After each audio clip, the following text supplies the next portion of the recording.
Antes de iniciarmos, já se inscreva no canal, deixe seu like, comente e compartilhe nossos vídeos. Assim você ajuda o nosso canal a continuar crescendo e chegando a cada dia mais longe. Tenham bons sustos. Meu nome é Elias e por 27 anos o edifício Aurora foi minha segunda casa. Eu conhecia cada morador pelo nome, cada trincado nas paredes, cada barulho que o vento fazia ao passar pelas frestas. Era um prédio antigo, sim, com aquele cheiro de mofo e cera que só edifícios muito vividos têm. Mas era meu. Ou era até que a dona Clotilde, do 902, morreu.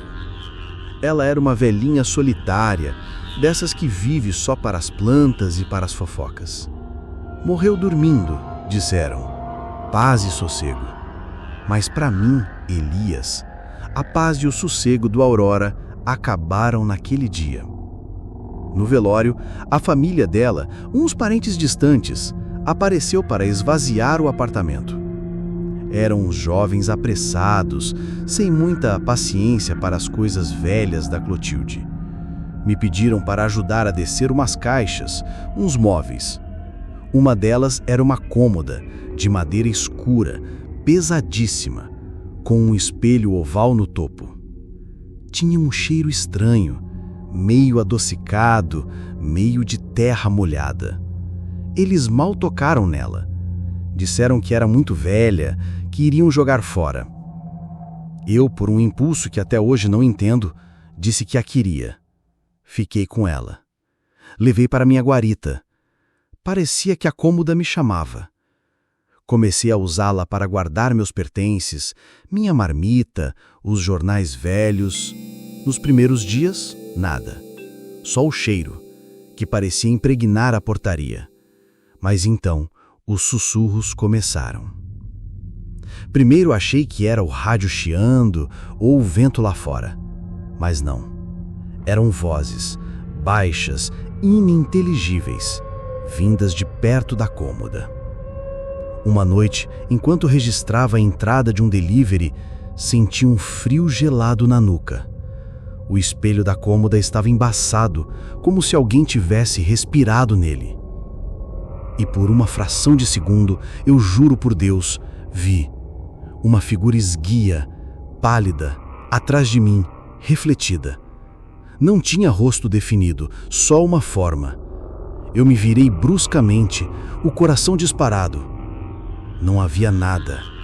A portaria estava vazia, como sempre na madrugada. As coisas foram piorando. As luzes da portaria começaram a piscar freneticamente quando eu estava perto da cômoda. Objetos pequenos, como minhas canetas e o pacote de biscoitos que eu deixava na mesa, apareciam dentro das gavetas da cômoda. E o cheiro ficava mais forte, quase insuportável, um fedor de coisa antiga e algo mais, algo podre. Certa vez um dos moradores mais antigos, o Sr. Silva, do 701, desceu de madrugada com febre alta. Eu ajudei a chamar a ambulância. Enquanto esperávamos, ele olhou para a cômoda e um calafrio percorreu seu corpo. Seus olhos se arregalaram.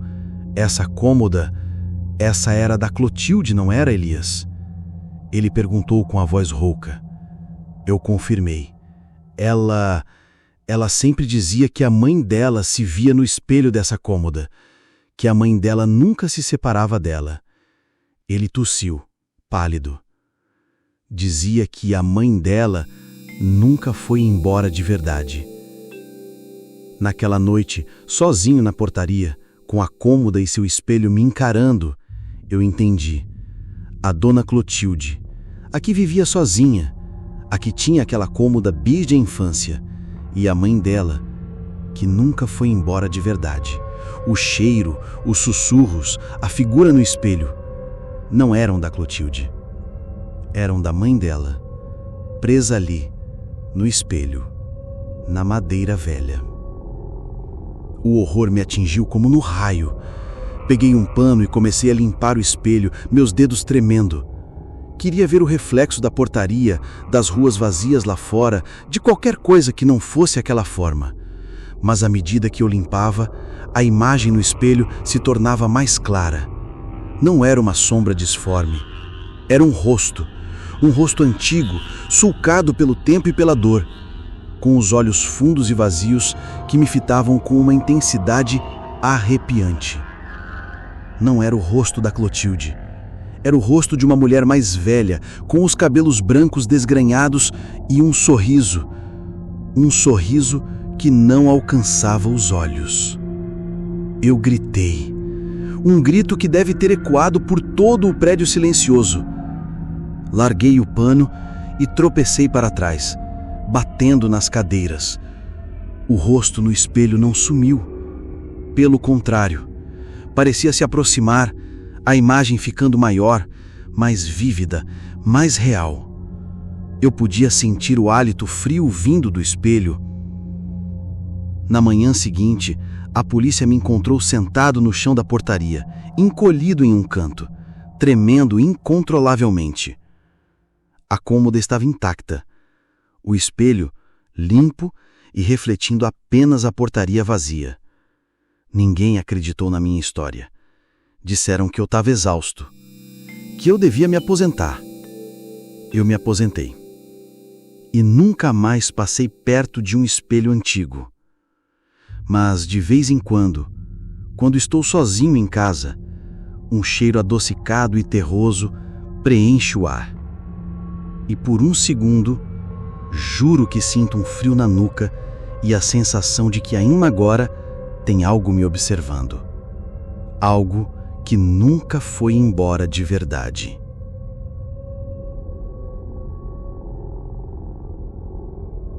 O turno da noite sempre me pegava. Não pela escuridão ou pelo silêncio sepulcral que dominava o condomínio Esmeralda, mas pelos sussurros. Sussurros que pareciam vir das paredes antigas, do vento gélido que soprava pelos vãos das janelas, da própria escuridão que se adensava nos cantos. Eu, João, um porteiro veterano com olhos cansados de anos de vigília e uma barba grisalha que me dava um ar de quem já viu de tudo, conhecia cada rachadura no concreto, cada sombra projetada nos corredores, cada morador e seus hábitos. Mas nos últimos meses, algo havia mudado. O Esmeralda, que antes era apenas um prédio antigo com suas peculiaridades, havia se transformado em um palco para algo anormal. Começou sutilmente, quase imperceptível. Pequenas coisas que eu, em minha rotina exaustiva, inicialmente atribuía ao cansaço ou à velhice do edifício. A luz do elevador do bloco C, que sempre teve aquele pisca-pisca irritante, passou a se apagar completamente por segundos a fim, deixando os moradores presos em um breu gelado e claustrofóbico. Eu ouvi os gritos abafados, os batimentos nas portas metálicas e senti um arrepio na espinha. O interfone da cobertura, número 1301, um apartamento que estava vago há meses, tocava sozinho no meio da madrugada, com um zumbido agudo que cortava o silêncio da portaria, sem que ninguém estivesse sequer no prédio. E a pior de todas, a que me tirava o sono, a sensação constante de ser observado. Eu sentia olhos invisíveis me seguindo enquanto fazia minhas rondas, um frio na nuca que não vinha do ar-condicionado. Certa noite, um turno que parecia mais pesado que o habitual, por volta das 3 da manhã, enquanto fazia minha ronda pelo térreo, um trajeto que eu podia fazer de olhos fechados, eu ouvi um arrastar.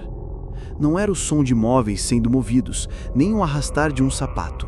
Era algo mais pesado, mais viscoso, mais orgânico. Abafado, mas inconfundível. Vinha do bloco B, mais precisamente dos andares superiores. Tateei o rádio, a mão trêmula, suada, e chamei o segurança que deveria estar na ronda superior. Nada. Nem um ruído, nem uma chiada. Meu coração disparou no peito, um tambor descompassado. Eu não era um homem de medos fáceis. Eu já havia lidado com invasores, com brigas de vizinhos, com festas barulhentas, mas a atmosfera do Esmeralda havia se tornado densa, sufocante, carregada de uma presença que eu não conseguia nomear. Decidi investigar, contra meu bom senso. Meus passos eram lentos e cautelosos enquanto caminhava em direção ao bloco B. As luzes dos corredores, sempre com aquele tom amarelado e cansado, pareciam piscar em sincronia com minhas batidas cardíacas aceleradas, criando um efeito estroboscópico sinistro.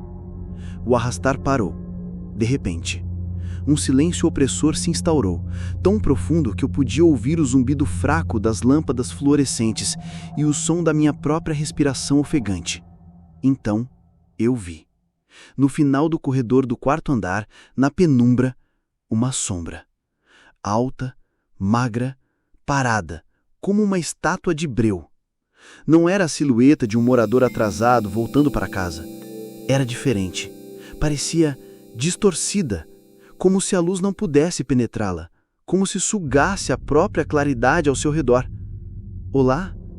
Minha voz saiu fraca, um sussurro assustado no vasto silêncio do corredor.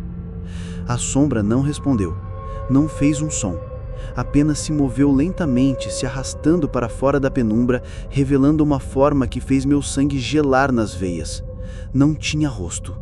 Nada. Apenas um vulto escuro, amorfo, como se a própria ausência de luz tivesse tomado forma corpórea. Ela se arrastava pelo chão, não andando, não flutuando, mas deslizando, deixando um rastro úmido e escuro no carpete empoeirado, como lodo. E o que era mais perturbador, ela se movia inexoravelmente em direção ao apartamento 404, o que ficava ao lado do 403. Ah, o 403. De lá vinham as lendas mais sombrias do condomínio. Histórias de um morador que havia desaparecido sem deixar vestígios décadas atrás. Eu recuei, tropeçando nos meus próprios pés, o pânico tomando conta de mim. Corri para a portaria como se minha vida dependesse disso, o ar faltando nos meus pulmões. Tranquei a porta de vidro com todas as minhas forças, o som metálico do ferrolho soando como um tiro na escuridão opressora da madrugada. Olhei desesperadamente para as câmeras de segurança, as imagens granuladas e trêmulas mostrando apenas corredores vazios, sem sinal daquela coisa. Mas eu sabia o que havia visto, eu sabia. E a sensação de ser observado aumentou exponencialmente, como se a sombra estivesse agora atrás das lentes, me encarando. Na manhã seguinte, quando o sol finalmente ousou iluminar os prédios e os primeiros moradores começaram a circular, a polícia foi chamada. O apartamento 404 estava vazio. Não havia sinais de arrombamento, nem uma janela quebrada, nem uma porta forçada. Mas os móveis estavam revirados, jogados uns sobre os outros, como se algo imenso e invisível tivesse passado por ali com uma fúria cega. E na parede, acima da lareira, havia uma mensagem escrita com o que parecia sangue seco, uma caligrafia irregular e assustadora. Ele não saiu do 403. Eu me aposentei dias depois. Não dei maiores explicações. Simplesmente disse que era hora de descansar. Mas a verdade é que o condomínio Esmeralda nunca mais foi o mesmo para mim. E eu sei que não sou o único. Até hoje, eu sei, nos corredores silenciosos durante a noite, há quem jure ouvir o arrastar que acompanha o porteiro que não se aposenta, o porteiro que nunca deixou o condomínio Esmeralda, aquele que por vezes aparece nas imagens das câmeras, uma sombra sem rosto, observando. E quem pode dizer que não?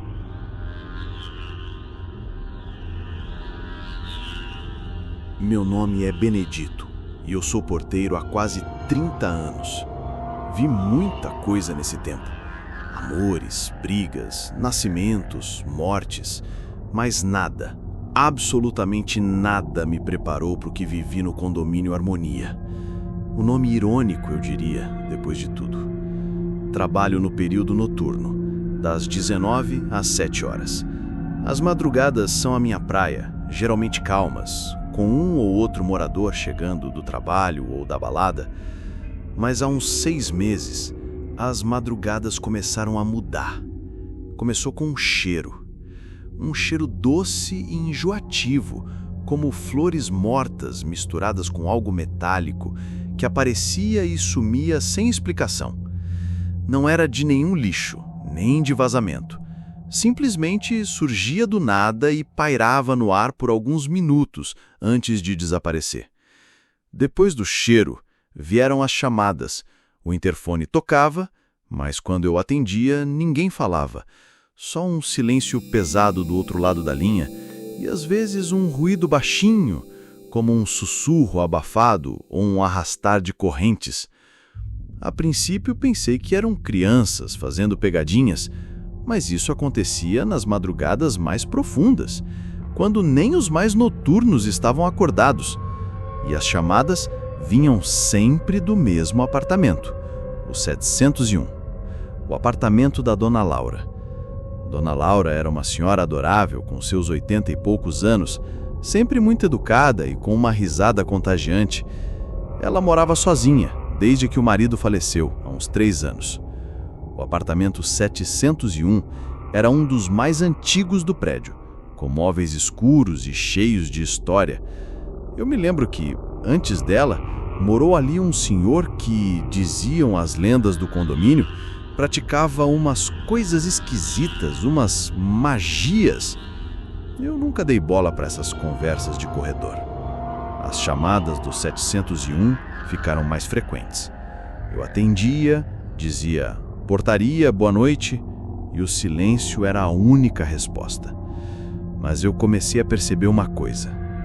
Quando o interfone tocava, o sensor de presença do corredor do 7º andar acendia. Só que ninguém estava lá, nenhuma sombra, nenhum vulto nas câmeras. Era como se algo invisível ativasse o sensor. Uma noite, por volta das 2 da manhã, o interfone do 701 tocou de novo. Atendi, silêncio. Mas dessa vez o silêncio foi diferente, mais profundo. Eu podia sentir o frio cortante vindo do aparelho, mesmo na guarita aquecida. E então eu ouvi um lamento, baixo, arrastado, como se viesse de alguém em agonia, e uma voz, distante e fraca, que parecia sussurrar meu nome: Benedito. Meus pelos se arrepiaram. Olhei para o monitor das câmeras. O corredor do 7º andar estava vazio, mas o sensor de presença ainda estava aceso. Respirei fundo e decidi ir até lá. Talvez Dona Laura estivesse passando mal, talvez o interfone estivesse com defeito. Eu tinha que verificar. Peguei minhas chaves, meu rádio e subi. O elevador parecia mais lento do que o normal, e cada andar que passava parecia uma eternidade. Ao sair no 7º andar, o cheiro doce e metálico estava forte, quase insuportável. As luzes do corredor piscavam, fracas. A porta do 701 estava entreaberta, apenas uma fresta escura. Dona Laura? Chamei, minha voz saindo trêmula. Nenhuma resposta. Empurrei a porta devagar. O apartamento estava na penumbra, iluminado apenas pela fraca luz da lua que entrava pela janela da sala. O ar era pesado e o cheiro doce me nauseava. Vi a silhueta da Dona Laura sentada em sua poltrona favorita, de costas para mim. Ela estava imóvel. Dona Laura, a senhora está bem? Perguntei, me aproximando. Conforme eu me aproximava, senti o chão gelar sobre meus pés. O cheiro se intensificava e um frio desceu pela minha espinha. Toquei no ombro dela. Sua pele estava fria como mármore. Ela não se moveu. E então percebi. Ela não estava apenas sentada. Ela estava flutuando levemente acima da poltrona, e seu corpo estava virado de forma antinatural, com a cabeça pendendo para trás, revelando seus olhos abertos e vidrados, me encarando de cabeça para baixo. E foi aí que eu ouvi, bem perto do meu ouvido, o lamento de antes e a voz rouca, quase um sussurro, mas que agora parecia vir de dentro de mim. Ele veio me buscar, e agora ele vai te levar também, Benedito. Eu gritei, um grito de horror puro que rasgou o silêncio da madrugada. Caí para trás, batendo a cabeça na moldura da porta. Arrastei-me para fora do apartamento, tateando o corredor, o cheiro de morte e flores podres grudado em mim. Consegui apertar o botão do elevador e desci desesperadamente. No dia seguinte, a polícia encontrou Dona Laura, morta em sua poltrona. Morte natural, disseram. Não havia sinais de violência, nada fora do comum. Mas eu sei o que eu vi. Eu sei o que eu ouvi. Eu não trabalho mais no condomínio Harmonia. Agora trabalho no turno da manhã, em outro lugar. Mas toda noite, antes de dormir, eu sinto aquele cheiro doce e metálico. E às vezes, quando o telefone toca de madrugada e não há ninguém do outro lado, eu desligo rápido, porque eu sei que em algum lugar alguém está me chamando. E a voz não é de Laura. É a do ele que a levou. E talvez um dia ele venha me buscar também.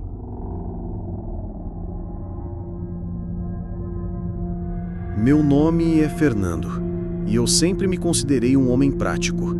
30 anos como porteiro te ensinam a não se impressionar com muita coisa. Vi de tudo: dramas familiares, festas que viravam caos, até um papagaio que aprendia a xingar em 3 idiomas. Mas o condomínio Celeste... o Celeste... Ele me mostrou que há coisas que a gente simplesmente não consegue explicar. O Celeste é um prédio relativamente novo, uns 15 anos. Vidro e aço, arquitetura moderna. Nada de cheiro de mofo ou assoalhos rangendo. Puro concreto e tecnologia. Foi por isso que o que começou a acontecer me deixou tão perturbado. Tudo começou com o elevador de serviço. Ele ficava no subsolo, isolado dos elevadores sociais. Era usado para entregas, mudança, lixo, e começou a descer sozinho.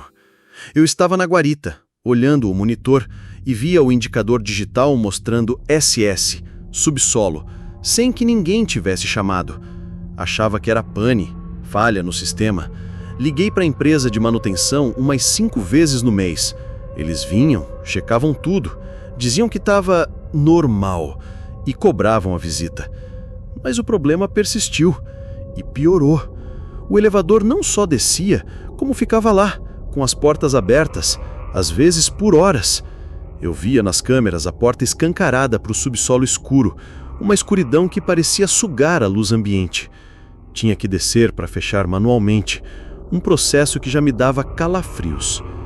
Então vieram os ruídos, vindos do subsolo quando o elevador estava lá parado. Não eram ruídos de equipamentos.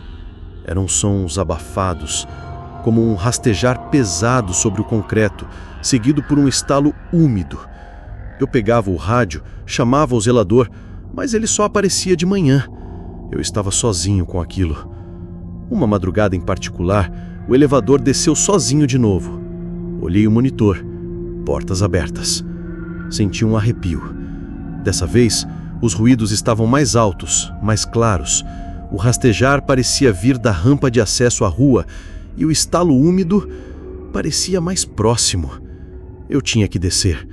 Ninguém mais faria. Peguei a lanterna e desci as escadas para o subsolo. O ar estava pesado, denso. Aquele cheiro de esgoto e terra úmida que sempre tem lá embaixo parecia mais forte. A luz fraca do meu celular e da lanterna mal iluminava o ambiente cavernoso. Cheguei perto do elevador de serviço. As portas estavam abertas, revelando a cabine vazia. O rastejar veio da rampa de acesso à rua. Eu me virei, apontando a lanterna para a escuridão. Nada.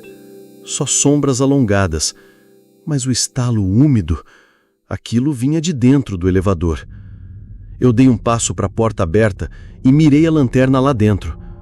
No chão do elevador, no canto oposto, havia uma mancha escura e viscosa, brilhante sob a luz da lanterna.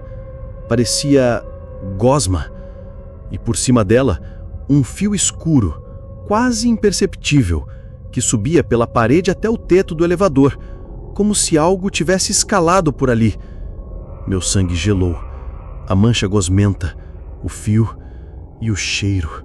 Um cheiro indescritível. Algo entre carne em decomposição e ozônio. Não era do esgoto. Era algo ali. Eu me afastei do elevador, meu coração batendo tão forte que pensei que fosse explodir. Olhei para a mancha, para o fio, e então senti algo molhado e frio roçando na minha perna. Eu pulei para trás, virando a lanterna para baixo. Não havia nada, mas a sensação permaneceu. Era como se algo tivesse passado por mim. E então, um som. Um som que veio do canto mais escuro do subsolo, perto da caixa d'água. Não era um rastejar. Era um pisque, pisque, pisque. Como se algo estivesse gotejando. Eu corri. Corri como nunca havia corrido na vida, subindo as escadas 2 degraus por vez, o ar queimando meus pulmões. Cheguei na guarita, trancando a porta de ferro atrás de mim. Olhei para o monitor, o elevador de serviço. As portas estavam se fechando, lentamente. E quando se fecharam, o indicador digital do elevador começou a subir. Do SS para o 1, do 1 para o 2, subindo, subindo, sem parar. Até parar no último andar, o cobertura. Apartamento 2001. Ninguém morava na cobertura. O apartamento estava vazio há anos, esperando um comprador. Eu liguei para a polícia, para o síndico. Ninguém acreditou na história da gosma, do fio. Disseram que eu estava estressado. O zelador subiu no dia seguinte para verificar a cobertura. Não encontrou nada, nem vestígios de arrombamento. Apenas o cheiro. O mesmo cheiro doce e nauseante que eu senti no subsolo. E uma janela escancarada no terraço da cobertura, que ele jurou que havia fechado na manhã anterior. Eu pedi demissão na semana seguinte.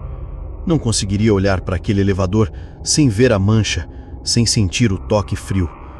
E agora, às vezes, quando eu estou sozinho em casa, ouço um leve pisque, pisque, pisque e sinto um arrepio, porque eu sei que tem algo lá em cima, no condomínio celeste. Algo que pegou carona no elevador de serviço. Algo que ainda pode estar vagando pelos andares vazios ou esperando para um novo porteiro.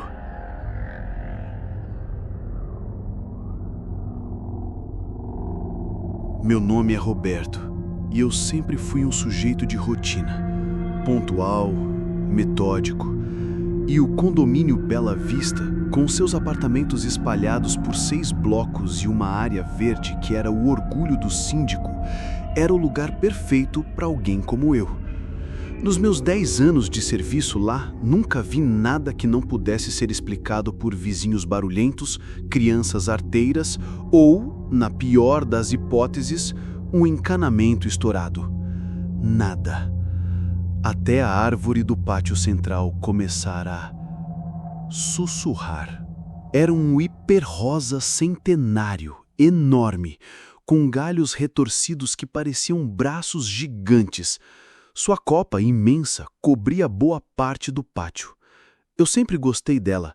Era um ponto de referência, um lugar onde as crianças brincavam e os casais de idosos liam seus jornais. Mas há uns 5 meses, nas minhas rondas noturnas, comecei a ouvir. Era um sussurro muito baixo, quase imperceptível, que parecia vir das folhas da árvore. Não era o vento. Eu conhecia o som do vento nas folhas. Era diferente. Parecia vozes humanas abafadas, um coro indistinto, lamentando ou talvez apenas conversando em segredo.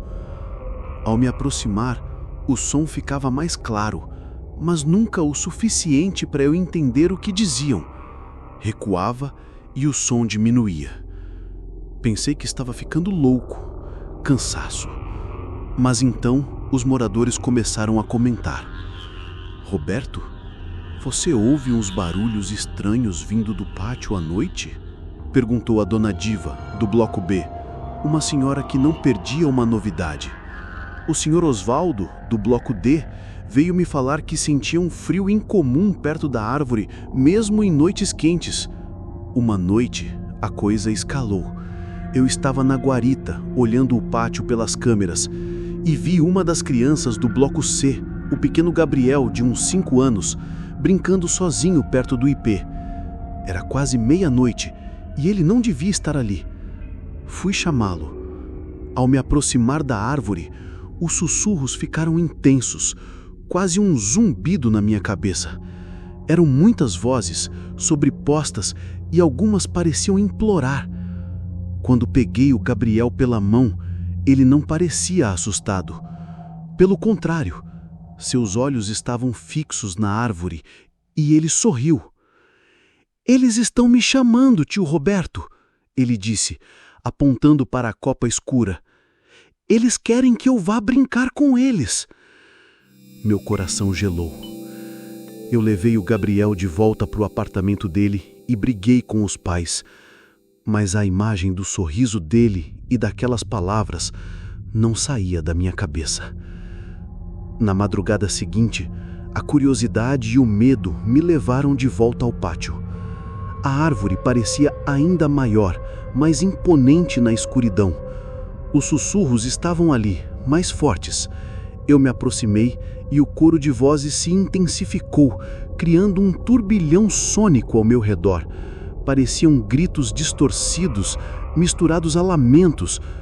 De repente, o ar ficou gélido e uma névoa fina começou a subir do chão ao redor do tronco. Então, eu vi. No meio da névoa, fracas, translúcidas, as silhuetas. Eram várias, pequenas, infantis, algumas maiores. Pareciam se mover na base da árvore, se contorcendo, se esticando, como se estivessem presas. Eu podia distinguir contornos de braços, pernas, cabeças, e elas se viraram para mim. Não tinham rostos, apenas buracos escuros onde os olhos deveriam estar. Mas eu senti a sensação de ser observado por centenas de olhos vazios. E então, uma das silhuetas, uma bem pequena, esticou um de seus braços finos em minha direção. O braço se alongou, esticando-se de forma sobrenatural, atravessando a névoa, e eu juro, senti a ponta dos dedos gelados roçando o meu casaco. Eu não consegui gritar, apenas caí para trás, o corpo travado pelo puro terror. Arrastei-me para longe da árvore, sentindo a névoa fria ainda roçando em mim. As silhuetas pareciam se agitar e os sussurros se transformaram em um murmúrio alto, quase um rosnado. Cheguei na guarita, fechando a porta com um estrondo. Eu tremia incontrolavelmente. Liguei para o meu supervisor, inventei uma desculpa sobre uma forte gripe. Não dava para explicar o que eu vi. No dia seguinte, pedi transferência para um prédio sem árvores no pátio, se possível. Ninguém do Bela Vista entendeu, mas eu sei o que estava preso naquela árvore. E o pior, eu soube depois de umas histórias antigas do condomínio, de um orfanato que ficava ali antes e de um incêndio que ceifou a vida de muitas crianças. Agora, em qualquer lugar que eu vá, quando sinto um frio inexplicável ou ouço um sussurro vindo de algo que não deveria fazer barulho, eu me lembro daquelas silhuetas sem rosto e me pergunto: será que elas ainda estão lá no pátio do Bela Vista? Ou será que de alguma forma uma delas me seguiu?